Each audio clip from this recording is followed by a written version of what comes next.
On this episode of Skeptiko, Alex talks with Dr. Julie Beischel about her new book, Among Mediums. Okay, there's these people that report this condition. We'll call it grief. We treat this condition on a regular basis. We send them to a talking psychologist or psychiatrist, and that person talks, talk. And then we measure afterwards, and sometimes they're better, sometimes they're not. Or we send them in and they get some kind of pharmacological treatment. They get these little pills and they take them, pop, and they either get better or they don't. And we measure that. And I think what you've suggested is, hey, here are some other people that report that they have this reading with a medium. And in the same way we're measuring these other things, we can measure in the same way whether or not they showed any improvement in this grief experience they had after a reading. Yeah. And, that's my training, right, is drug trials. And I designed a protocol, and it is, there's a control group and a treatment group, just like a drug trial. And except instead of a drug, it's a mediumship reading. And I designed this very specific protocol using a standardized grief instrument, and two different funders have not found it to be what they were looking for, but it needs to get done. So we're now in the process of reaching out to the public to try and get support for that study, because it really needs to be done. Stay with us for Skeptiko.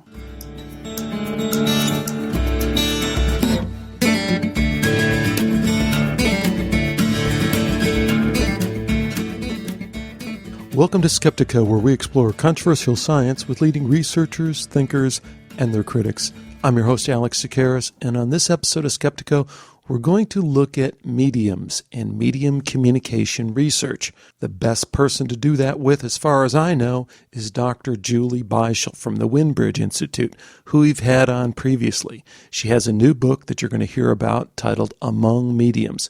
But before we get to the interview, I wanted to bring your attention to a blog that I ran across titled Parapsychology X. Very fascinating work by a guy named Dr. Jerry Gora, who is a therapist in Connecticut who focuses a lot of his practice on helping people deal with various kinds of paranormal phenomena. As you can imagine, this is a much-needed area of work, and it's great to see people sticking their neck out and trying to help in this area.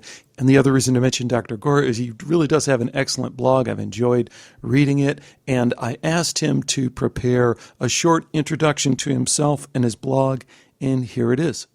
Hello, Alex. This is Skeptiko enthusiast, psychotherapist, and writer Gerald Gora. First, I want to thank you for your kudos on my blog and my latest article. As someone who's orbited the paranormal field for a while now, I'd have to say it's an honor being invited to share here, as I consider your show the very best, sort of the NPR of alternative programming, if you'll accept such a thing. I'd also like to invite your listeners to check out my blog, Parapsychology X, where I write about my research and explore aspects of the paranormal puzzle, among other things. As a psychotherapist who works primarily with family systems, my bread and butter has come in learning to address problems by looking at the function of any symptom, as it's the symptoms which hold all the good stuff, expressing potential and exposing the barriers to transformation. In my blog, I do just pretty much the same thing, but now I'm doing it with the unexplained. My most recent article, Chasing Ghosts from the Outside In, I explore the psychodynamic roots of the Western anti-experiential bias, and theorize the institution of science itself could be nothing more than a cultural reaction or a life jacket of sorts, an expression that's rooted in our collective fear of going deeper to experience our true interior natures. Once again, thanks, Alex, for the opportunity, and keep up the good work. You're doing amazing things. For those of you who like to keep up with my research and get a look at my blog, you can find it at Parapsychology X. That's all one word, parapsychotherapyx.blogspot.com. So be sure to check that out. We'll have a link to it in the show notes. But for now, let's move on to my interview with Dr. Julie Beischel. Today we welcome Dr. Julie Beischel to Skeptiko. As founder and head of research at the Windbridge Institute, Julie is one of the world's leading researchers studying psychic mediums. Julie holds a PhD in pharmacology and toxicology from the University of Arizona and is here to talk about her new book, Among Mediums, A Scientist's Quest for Answers. Dr. Beischel, welcome, or I guess for those of us with a long memory, I should say, welcome back to Skeptiko. Thank you so much for having me again. Yeah, it's great. So, Julie, you've written a wonderful little book here, and it's not just me saying that. You have some great endorsements for the book as well. You know where I thought we might start is the story in the book about your very first reading, because I think it's not only an introduction into the way you came to research this topic as a scientist, but it also, I think, is relatable for a lot of folks because it's the way that they come in contact with mediums for the first time. Yeah, the story is detailed in great amounts of detail in the book, but the bottom line is when I was in graduate school, my mother committed suicide, and a couple years later, the John Edward was very big. The Crossing Over show was very big on TV. And in my background, like you said, my degree's in this hard science, and my family's from the Midwest, and mediums was never something that I didn't even know what a medium was till I saw this guy on TV. And the people looked moved, and that they, were the people on the show were reporting that what he was saying was accurate. So I thought, well, that's really interesting, but I'm a scientist, I would have to see it for myself. So I got a reading, and I had known a little bit about cold reading and the kinds of things that a medium can guess just by looking at you or talking with you. And so I knew to only say yes or no, and those kinds of things. Go ahead. Let me interject a couple of things because you do a great job and tell a great story in the book about this reading and the lengths that you go to prevent yourself from providing any of that kind of information to the medium, which, as you say, people generally talk about cold reading, where the medium is saying, I see an S, or is that an M? Is it in your past or maybe in your future? So you were well prepared for that, maybe even over prepared, as you say in your story. And I guess the other thing that struck me, and I can attest to this from my own experience with mediums, and similar to you, when I first went in, I kind of prepared myself. And it's really not that hard to do, right? I mean, a lot of mediums, I'd say even the majority of mediums, aren't really fishing for that data as we kind of are led to believe, but are kind of not wanting more information. But anyways, back to your story. You prepared yourself quite a bit for this reading, didn't you? Well, I thought that I was preparing myself, right? I thought, I'll make up a code and I'll ask my mom to say the answer to the code, and then I'll know that it's real. But, I talk about in the book, I have come to realize that that doesn't work. One of the alternative explanations for where a medium gets her information is right from the sitter, right from the living person wanting the reading. So if I know the answer to the code, and she gets it, she still could be getting it from me. It doesn't demonstrate that she's talking to my mom. She still could be getting that information right from me because I know the answer to the code. So I recommend that people just let it happen as it happens, because the deceased are clever in my experience, and they will find a way to demonstrate that it is indeed them. And like you said, I think that it's an important point that good mediums prefer to have no information from you. And they would prefer to shush you if it wasn't rude when you try and tell them things during the reading. When we do our certification of new mediums, when we do our step 5 in our 8-step procedure, our step 5 test readings, there's a number of readings within the testing. So there's quintuple blind readings that get scored by email, and then once those are scored, we get the medium and the sitter on the phone. And in the first part, the sitter can hear the medium, but the medium doesn't have any information about the sitter, not even the gender or anything. And so then the sitter scores that part where the medium's just talking. And then the second part, I say, okay, now the medium can ask the sitter yes or no questions, and the sitter can respond with yes, no, maybe, sort of, or I don't know. And far more often than not, the medium doesn't ask the sitter any questions. She just keeps going. Because the feedback, in my opinion, again, there's so many pieces of this we haven't studied specifically, but my understanding is that mediumship seems to be a right-brained process, and when you start to bring logic into it, the left brain gets in the way. So when you start, asking questions and making assessments, the left brain wants to take over, and that kind of ruins it for the medium. So yeah, a good medium, the less information they know, that's what they prefer. Right. And then obviously, without telling the whole story, the conclusion of that reading left you with the feeling that there was something to this and that you might have in fact connected with your deceased mother, right? Yeah, there was, she didn't say any of the, I'm getting an M or any of those kind of things. And I was so skeptical, openly, like the real skeptical, right? I didn't know what it was. And so I went there to gather some data, and I made assumptions about how it worked. So I thought that, she must just be on the phone with my mom, so she should be able to get every single thing perfectly, right? And so she, at one point, one of the big things was she said, there's a Dalmatian dog with your mom. And I was like, well, I guess our dog was half Dalmatian, so 50% accuracy point. Right. And she was like, come on. Like, at that point, she'd had enough of my skepticism.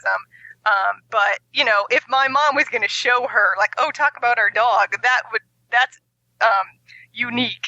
Show her a Dalmatian, that'll be. Because if she showed her, like, our weird dog that was half black lab and half Dalmatian, like, she wouldn't have recognized what that was. But she knows what a Dalmatian looks like. So she, if she got her to say Dalmatian, then that's meaningful. So she was pretty frustrated with me by the end of it. But I think that's the thing is that part of why I wrote this book was to sort of combat some of these misconceptions about what we know about mediumship, how it works, and what you can expect. And I think, the rise of this topic in the popular culture is sort of, we talk about it like it's a double-edged sword, right? It brings attention to the topic, so then maybe people will find us, and maybe, we can get the word out about our work. But then the other side of it is it's represented incorrectly a lot of times and highly edited, right? So I've heard from our mediums on our team that since there have been a lot of TV shows about mediums now, that their client base is saying, like, what the heck? The mediums on TV are 100% correct. Like, why are you making mistakes? But no medium is 100% correct. That's highly edited, I imagine. And so that people are expecting things based on what they've seen on TV from that mediums in reality can't provide. Mm-hmm, mm-hmm. So. Right. And so, Julie, as anyone who's listening can now fully appreciate, you are truly a scientist and are very invested in taking a very scientific perspective on this topic. That I think one of the things that really struck me in the book, and I really enjoyed about the book, was how you broke down in very simple terms even the entry point into this topic from a scientific perspective, because I think it's really the biggest stumbling point. There's a lot of folks that say, psychic mediums, that's pseudoscience, and you could never approach it scientifically. And what you do in the book is break it down in a step-by-step approach, and you start with saying, the first step would be just to make an observation. And you make the observation that, hey, there is this medium and she claims to be getting this information from the dead. But I wanted to recast that observation a little bit, because I think that part of the problem we run into is we don't fully appreciate the observation. And to me, the observation is that throughout time, across every culture, so many great minds that we know of in science, in literature, in the arts, have claimed that they've observed this phenomena, either, directly with spirit communication, or specifically in your case, that there are these specially gifted people that have allowed them to connect with deceased loved ones. So I think sometimes when we even spec out this space, we make it sound a little more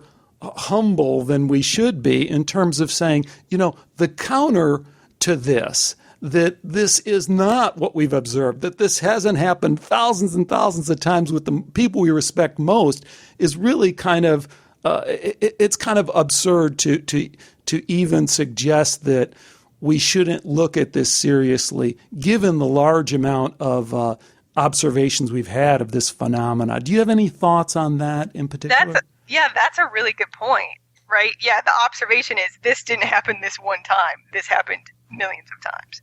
And I'm an empiricist, right? So I have to, how can I bring it into the lab? How can I study it over and over and over again?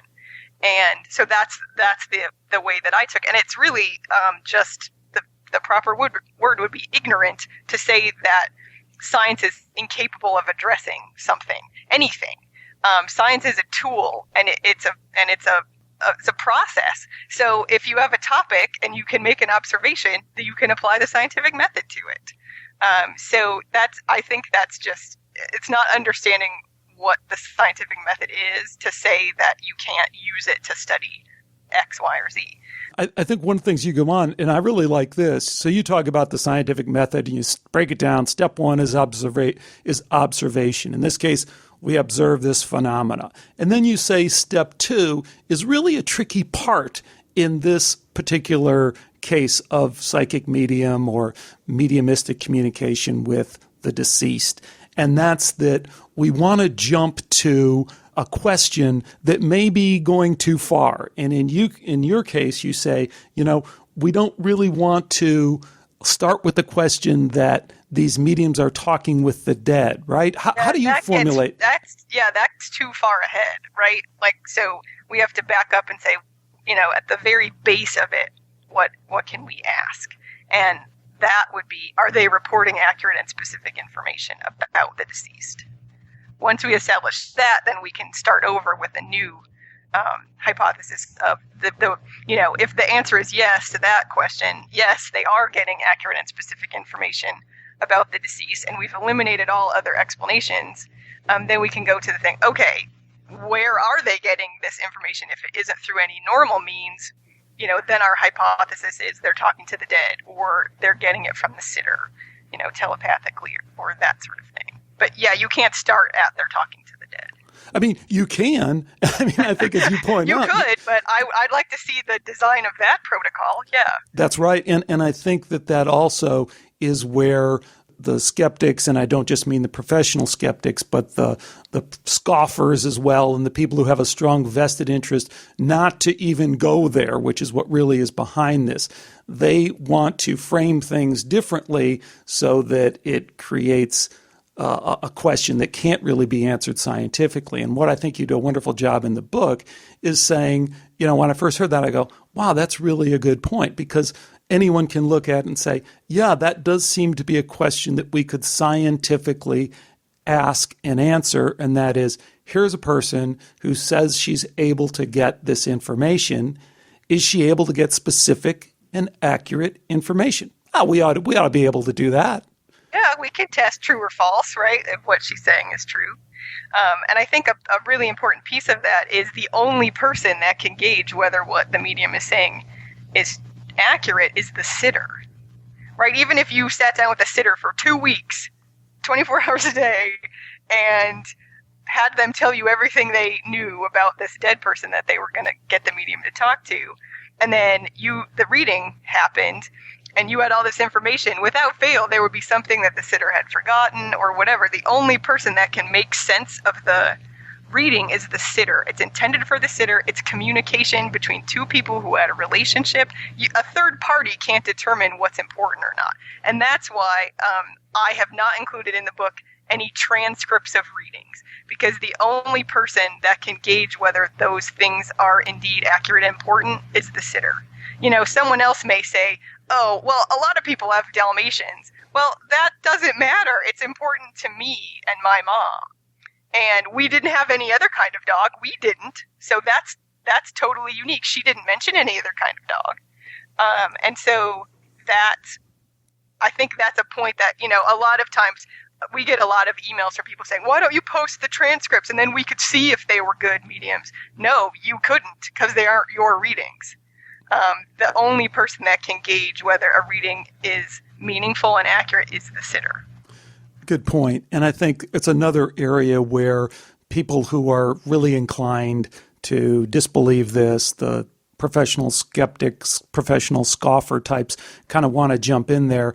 And what they're failing to acknowledge is something that we all know, and that there's a lot of this kind of subjective first-person evaluation that goes on in science. And in particular, where you started with in terms of pharmacology and toxicology, and also in a lot of medical research, that's all we have is a first person's account. Do you feel better?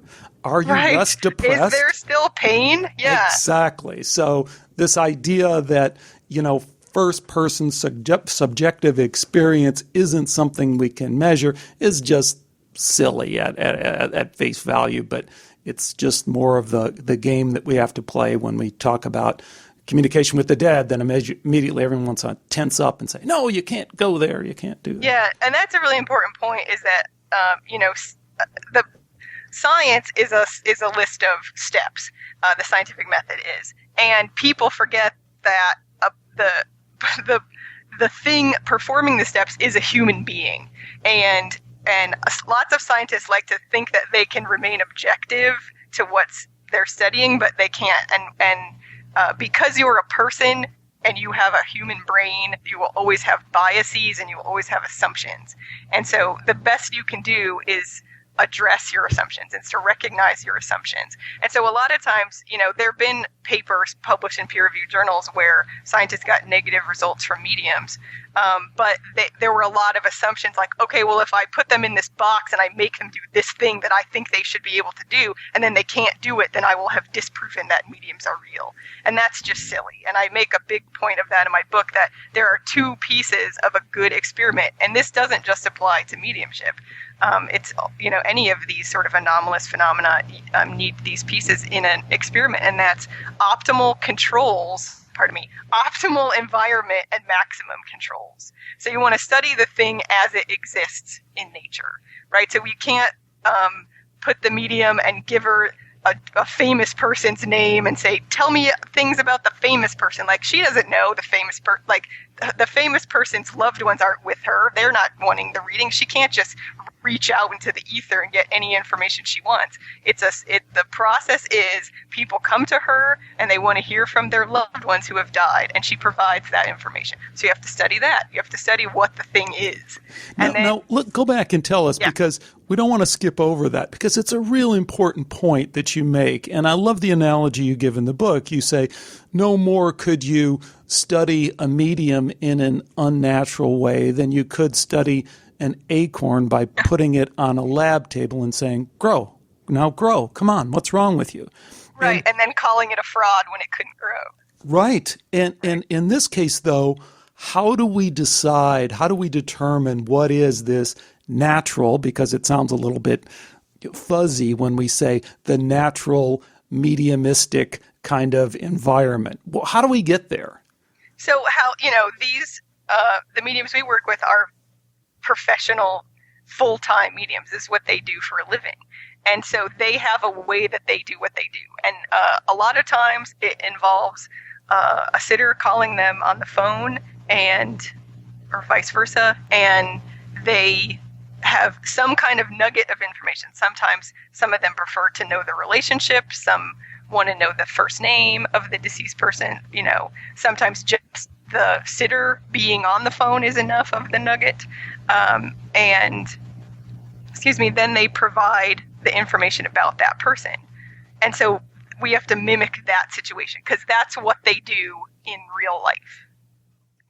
Great. And that's what we want to study. Great. And we should also point out that, and you alluded to this, but if you're a debunker, hey, this is a great way to derail any of these experiments, because you can really muck them up in a way that not a lot of people are going to pick up on, right? So whether it's mediums or any, as you said, any of these paranormal psi kind of phenomena, you can just start changing the environment and without knowing, and you have a pretty good chance of messing these things up, right? Yeah. And the same thing with, you can, control your phenomenon right out of existence, right? You can impose too many rules on it that now it can't even exist anymore. And, as we study these phenomena, that's a good thing to do, right? At what point can you make the phenomenon disappear? So you can say, okay, it can happen like this and this and this, but not like this. So now you have the line where you can't pass it. And in these fields, the resources are so limited that we don't have the option to do that.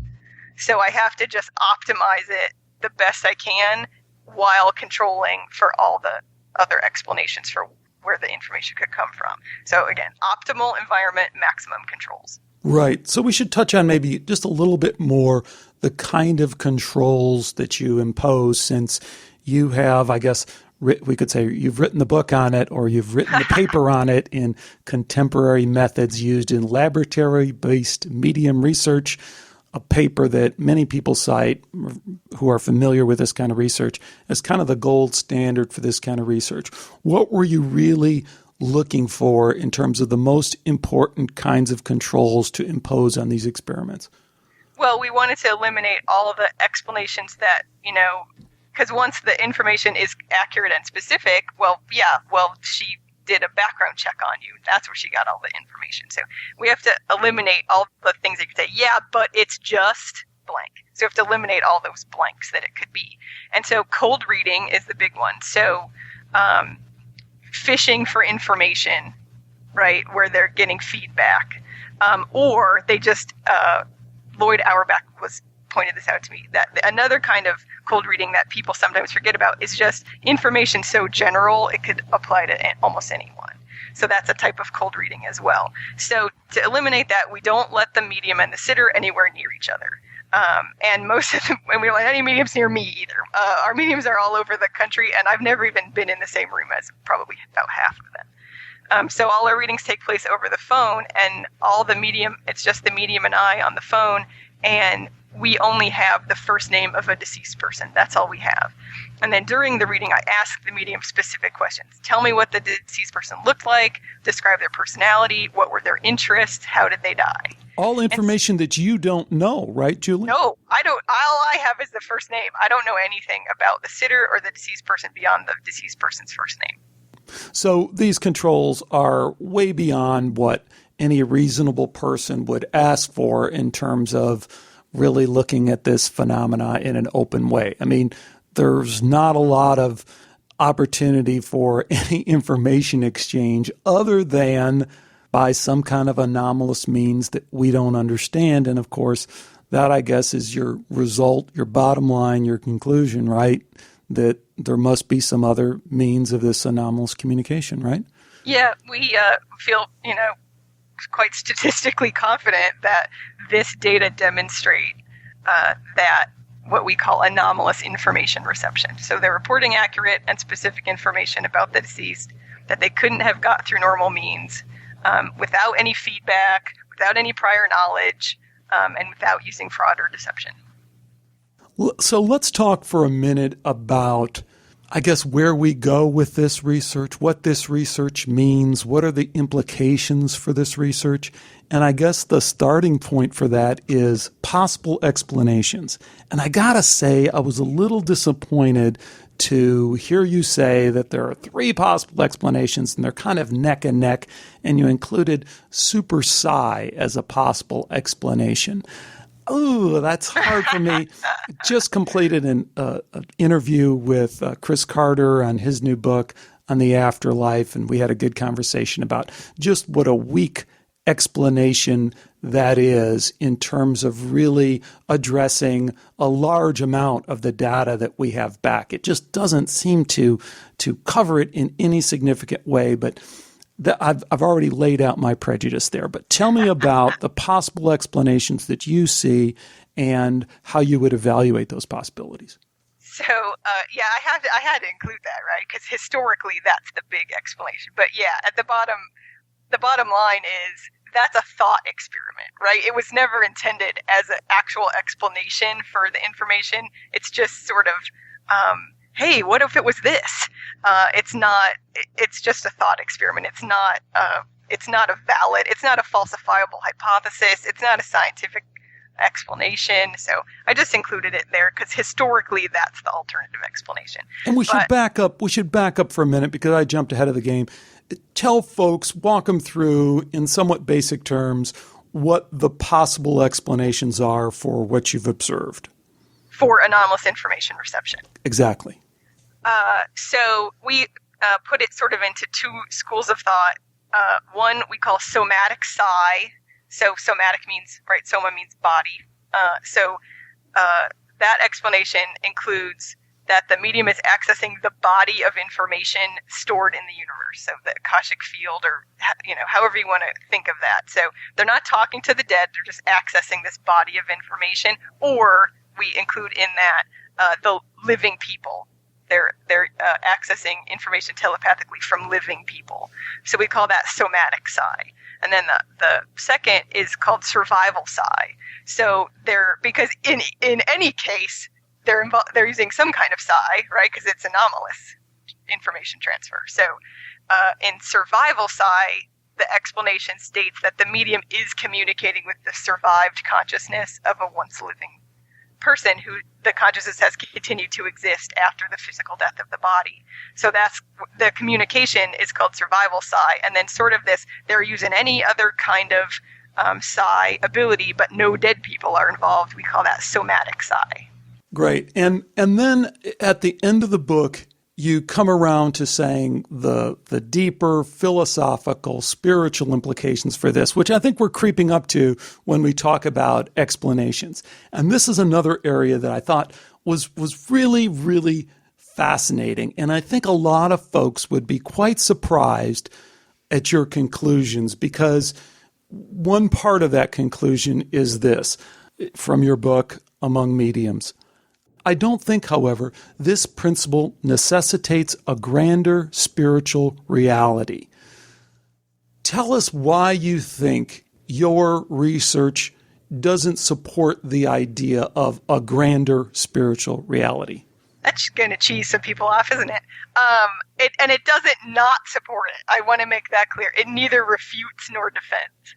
So it just doesn't. I think that was giving people who don't buy into like the new agey kind of, culture that is often surrounded by these topics. You still can believe that not even believe. You still can respect the data that the data demonstrate that they're reporting accurate and specific information about the deceased, and even that the deceased the consciousness is still around, even though the physical body is dead.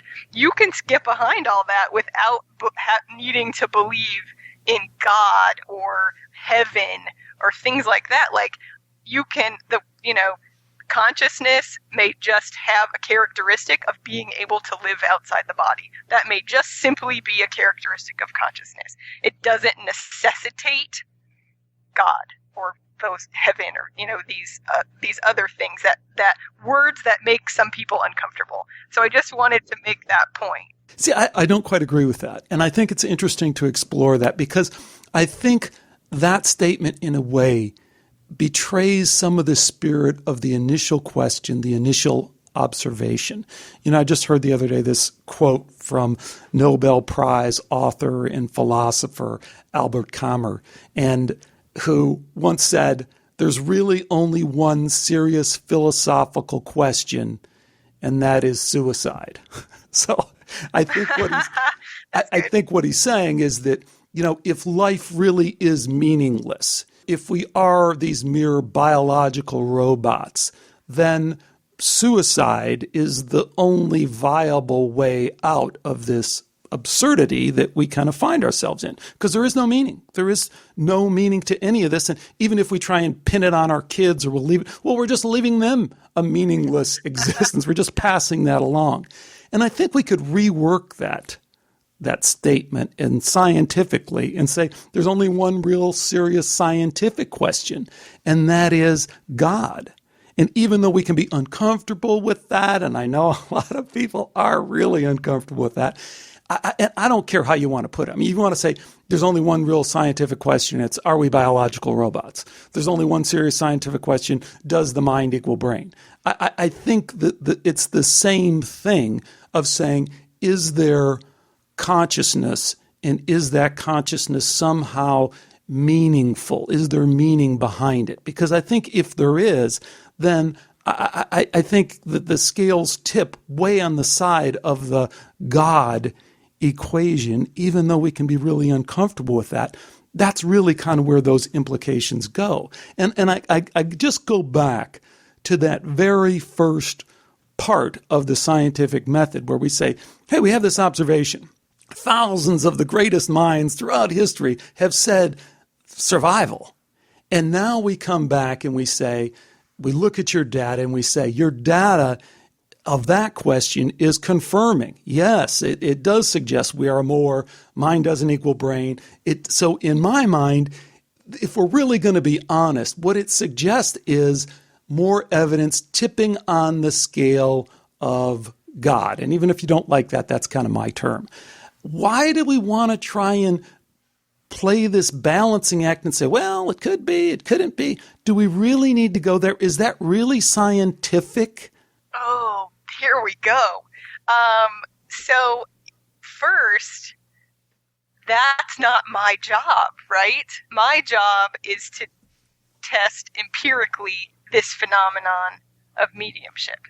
And at the end of the day, our institute is named the Winbridge Institute for Applied Research in Human Potential.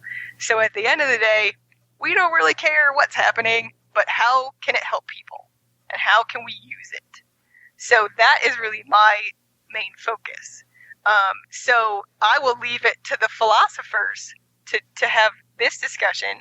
I think that you're trying to rope me into. But I honestly don't think that that you need to have a bigger, this idea of the word spiritual, like that, just the recognition that there's something bigger than me. And I think that the thing that's bigger than you can just be your relationship with other people that apparently, according to this data, continues even after the person dies, and even after you die, and even after your dog dies. And that's meaningful in and of itself. Like, do we have to assign greater meaning? That's pretty cool right there. Like, do we have to have like this grander definition of how it's happening? No, that's pretty cool right there. Well, I'm going to try and rope you in one more time. All right. I'm not sure about needing a grander vision, but I do want to pull you back into the science game, because that's where I think there's this gap, there's this chasm that we have to cross over. Because I think in a way, and I really want to get your opinion on this because it's interesting to me, that your research to a certain extent invalidates science as we know it. And we can say science is not a position, it's a method, and we can say all those other nice things. But at the end of the day, it seems like there's a lot of kind of trying to put the genie back in the bottle here, because what your research suggests is it adds to this growing body of data that suggests we can't really measure things in the way they think we can, in the way that's required in science. So we can look at Daryl Bem's experiment, famous parapsychology experiment, where he showed that college students can study a vocabulary test after they take it, and it'll improve the results before they take it. Right. Or we can look at Dean Radin, who kind of showed the same thing with his presentiment experiment where people know the future before they have it. But when you start putting that together, and we throw your research in there, what I think it does to our worldview, to our scientific worldview, is say, you know what? We shouldn't be very sure of anything because we don't really know what we're measuring. And more to the point of your research, what I think it says to me is that we always have to have this X factor on anything we think we know from science, because we don't know what old dead Uncle Joe is doing, how he fits into the equation. So forget about the grander spiritual picture for a minute and just let's bring it back to science and say, doesn't your research to a certain extent question the very nature of science in that it questions our ability to measure things? Definitely. You had used the phrase, doesn't this invalidate science? And, again, yeah, I would use science as a method. So I would say it invalidates our traditional current scientific paradigm of how we think things work. And that it definitely does. And once I had this data in my possession and it was showing like, well, wait a minute, they're saying brain makes mind, but this data is saying mind survives when the brain is dust. That really shakes up your, I started to think, what else don't I know? What else did they teach me that is wrong? And it really, makes you have to accept the fact that oh, surprise, we don't know everything. And to think that we have reached the edge of like, oh yeah, we understand everything about how consciousness and life and the universe works, like that's just arrogant. So one of the things that this research does is, it makes us think, let's reevaluate some other things. Let's retest, anything, and let's really validate what is an assumption and what isn't. Julie, you just mentioned a little bit ago that the goal of the Windbridge Institute is to look at practical applications for what you're discovering and what you're finding out. And I thought one thing that struck me, both in the conversation we had a few years ago, as well as in reading your book, Among Mediums, was the connection between this medium experience, getting a psychic medium, and grief. And I think it touches on a couple of things that we've talked about here. One, it touches on science. If you're a real strict materialist, you have problems with grief in general. You're like, what's that? Just a little misfiring of your brain there, we can right. Go in and fix that. Talk a little bit about what we know about grief and what might be the connection between grief and this kind of anomalous communication that people are getting in a mediumistic reading. So what we know about grief is that it is ubiquitous in all cultures and in the animal kingdom. So it is a natural process. And most of the time, like 80% of the time, people get to the end of grief with no outside assistance, like just with their natural support system from their family and their community. And what we also know is that there are no stages of grief. There are no tasks of grief, that everybody grieves differently. And however you're grieving, that's good. That's good for you. But there is this smaller percentage of people that sort of get stuck. And that grief can be called traumatic grief, or there's a lot of different terms for it. And so that's the clinical population that we would be interested in. And not we, but we as the mental health community. Those are 20% is that those people need assistance. And so actually I highly recommend this book called The Truth About Grief. And a journalist wrote it about, she investigated what we know about grief, and it is fascinating. And one of the points, her name is Ruth Davis Konigsberg, I don't know how you say it. And The Truth About Grief is the book. And she points out that the United States is one of the only countries that has a profession called grief counselor, that other cultures recognize that you don't need someone specific to do that. And that one of the other really important things, I think, is that there's sort of this grief memoir culture, and so people write books about their horrifying grieving experience, and so that's what we hear about, and that's what we see on TV. And so people mistakenly think, oh, well, that must be normal. That must be how people grieve, and it's not, right?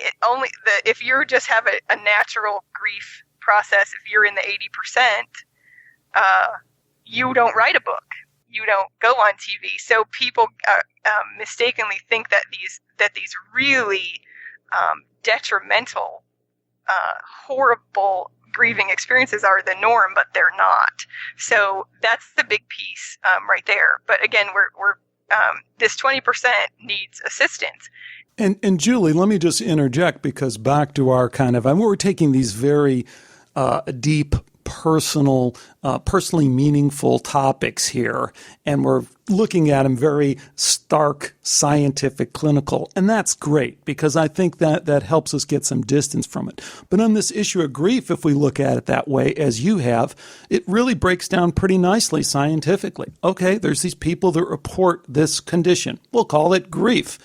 We treat this condition on a regular basis. We send them to a talking psychologist or psychiatrist, and that person talks, talk. And then we measure afterwards, and sometimes they're better, sometimes they're not. Or we send them in and they get some kind of pharmacological treatment. They get these little pills and they take them, pop, pop, pop, pop, and they either get better or they don't. And we measure that. And I think what you've suggested is, hey, here are some other people that report that they have this reading with a medium. And in the same way, we're measuring these other things, and we have a vested interest, and a lot of money is at stake in measuring those things. We can measure in the same way whether or not they showed any improvement in this grief experience they had after a reading. I mean, that is how it breaks down, isn't it? Yeah. And, that's my training, right, is drug trials. And I designed a protocol, and it is there's a control group and a treatment group, just like a drug trial. And except instead of a drug, it's a mediumship reading. And I designed this very specific protocol using a standardized grief instrument, and 2 different funders have not found it to be what they were looking for, but it needs to get done. So we're now in the process of reaching out to the public to try and get support for that study, because it really needs to be done. And because the same thing with, like, when we just want to look at the validity of the mediumship information, we have to start at the beginning. Are they reporting specific information, accurate information? We have to start at the beginning of this. Does it make people feel better? We did a pilot study, and people reported anecdotally that it made them feel better. And your hunch from doing this research for 10 years and being on the front line is that, as people have reported for a long time, it does help, right? Yeah, I mean, anecdotally, that's what we're hearing. But we need to collect this data so that we can ask all the questions that come after it. Who does it benefit most? When is it beneficial? What kinds of deaths do people benefit most from a mediumship reading? And I want to be clear, because this really ruffles the feathers of people in the mental health community. We are not, under any circumstances, saying that mediumship reading should replace work with a mental health professional. It's 2 different things. So, any traditional grief professional will tell you that the purpose of the grief work is to redefine the relationship. And so a mediumship reading is really helpful in that, because it lets you know that the person is still around and still aware of your life and still participating in your relationship. They just don't have a body anymore. The future that I foresee, that I hope we get to, is working together with the grief community, in that grief counselors can have a list of mediums that they trust and recommend that they can send people to, and then when they, and then that we can learn when the best time is to send people to a medium, and then the person can take what they learned in the mediumship reading back to the counselor, and the counselor can help them integrate the information that was given during the reading, because the medium can't do that. She has one job, and it is not to counsel you. It is to act as the medium between you and your deceased person. So the future that I hope to see is this collaboration between the 2 populations. And so we're interested in working with people. And I have spoken at conferences, and a number of counselors have come up to me and been very supportive. And there's a group called ASSIST, the American Center for the Integration of Spiritually Transformative Experiences. And they're very supportive of this idea too, that we need to educate the mental health professionals about these strange kinds of experiences, spontaneous or, visiting a medium or those sorts of things, so that those people are qualified to know when it is to, like I said, send you to a medium and how to help you integrate what happened during the reading. But we have to start it with, does it indeed under, experimental conditions with using a standardized grief instrument, does it make people feel better? Great. So, Julie, you've set up a website for the book. The book title, again, is Among Mediums. It's available on Amazon. It's a great read. You really enjoy it. It's only $4.95 on Kindle. You've set up a website for the book, and also there's still the Windbridge Institute website where folks can go and follow your research, become a member, and all that stuff, right? Right. So, yeah, people can go to amongmediums.com to learn more about the book, and they can go to windbridge.org to learn more about our organization and sign up to our email list to be notified when we are going forward with this grief study and that sort of thing. Well, it's been great having you on. We certainly wish you the best of luck, not only with the book, but with this very, very important work that you do. Great to talk to you again, Julie. Thanks so much for joining me. You too. Thank you. Can I say one more thing? Of course. I'm so sorry. I think that people get a little itchy when you say, oh, it's a Kindle book, and they say, I don't have a Kindle, but there's a link on amongmediums.com. You can read, if you're listening to this on any device, you can read the book on that device. So there are free Kindle readers for almost any device you can think of. Right. So you can read it right on your notebook or your desktop or whatever. Your phone, yeah. Yeah, and it's a really fun book to read. You've made it very accessible. You've made it very personal, which is great. People feel like they're riding right along with you. And I think anyone who's at all interested in this topic will really enjoy it. So I do hope people pick it up. Me too. Thanks so much for having me, Alex. Well, thanks again to Dr. Beischel for joining us today on Skeptiko. Now, I wanted to mention to you that Julie has set up a website to try and raise some money for this research that she's doing. This is very important research looking at the connection between medium readings and grief.